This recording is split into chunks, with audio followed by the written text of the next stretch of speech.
Dali, oh. Wow, ganda naman. So, si Bonifacio ay may program of action.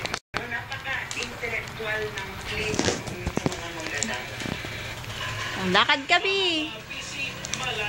Yan. Ang ganda. Dali, tas mamaya papanood.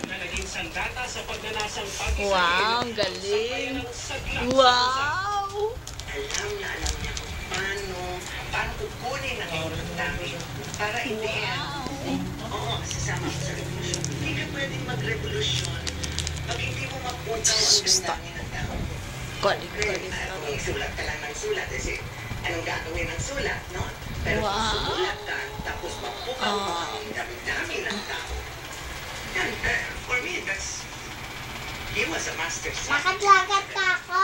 Sa 149th anniversary nga ni Andres Bonifacio ay magiging hudyat naman ng isang buong taong selebrasyon para naman sa paghahanda sa 160th naman Siyempre, kino-close up kita.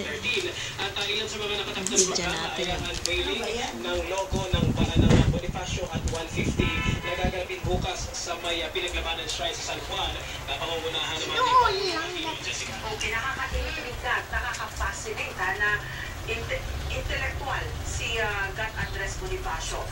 Maisip, sabi ng kanyang kamag-anak at hindi yung kamay mo. short-tempered.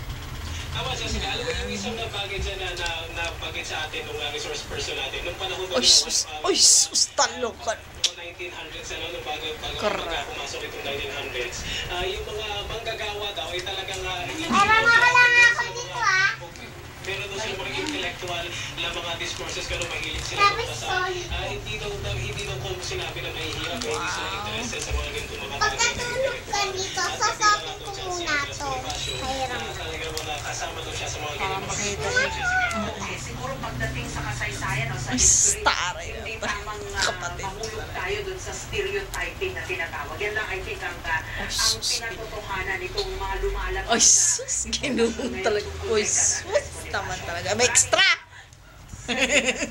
may extra.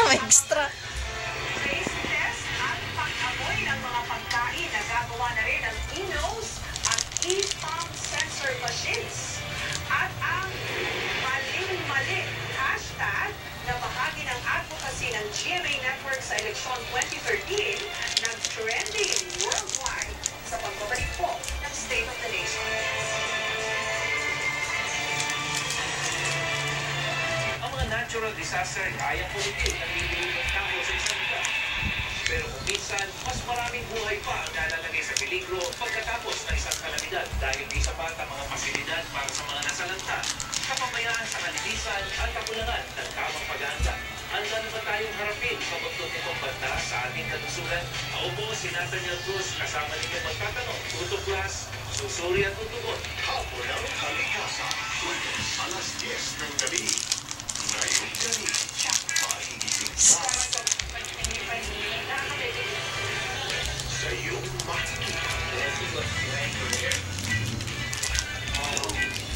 May damang balita. May